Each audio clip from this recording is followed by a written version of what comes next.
Now, Yep. we mentioned Jeb Bush and where a lot of the donors and influence goes.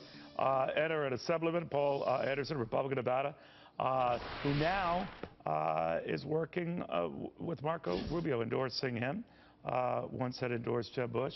He is obviously someone you pay attention to because he's a majority leader there. Assemblyman, good to have you. Why Marco Rubio? Neil, thanks again for having me on this morning. It's a great opportunity to be with you. You know, I think, as I supported Jeb Bush early on when there was very close to 17 folks up on that stage at the time, it was an important race, an important time in our history to make sure we had the best man for the job. I think after the South Carolina primary, Jeb showed that he was much more than a politician, but a statesman, and decided that his path to victory was becoming more and more narrow, and stepped aside. And I think the goal of that is to coalesce the support around a candidate that we believe can win the nomination, but ultimately win the White House. All right, so that you chose Rubio for that, not Ted Cruz, not John Kasich. Why not? I did, and I think that as we look at Rubio's message, I think it's very clear.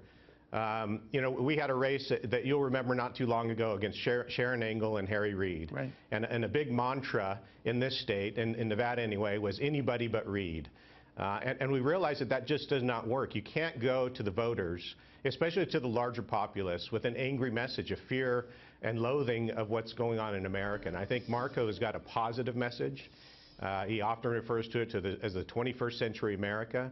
And I think that's the key. We've got to be able to address the larger picture and give these folks the realization that there is hope, there is opportunity. That might be so, that but the American dream's not dead. No, I understand what you're saying, but there is a separate line that goes something like this. Anyone who the establishment wants, we don't want, because it hasn't paid rich dividends for us in the past couple of big elections, so we'd rather not go that route. What do you say? Well, I think there are some that are just frustrated with the way Washington has been run in the past. I think you've seen just obstructionists in Washington, both on Republican and Democrat side, and certainly in the White House. I don't think you see that with Marco Rubio. I see that you've been able to watch a man go through Congress, even on the state legislature cycle, which obviously I have a little bit of experience on, somebody that can come together and help find solutions and move this nation forward as he did in the state of Florida. All right, Leader, thank you very, very much. We'll see what happens. That carries considerable weight in your state, so it might pan out.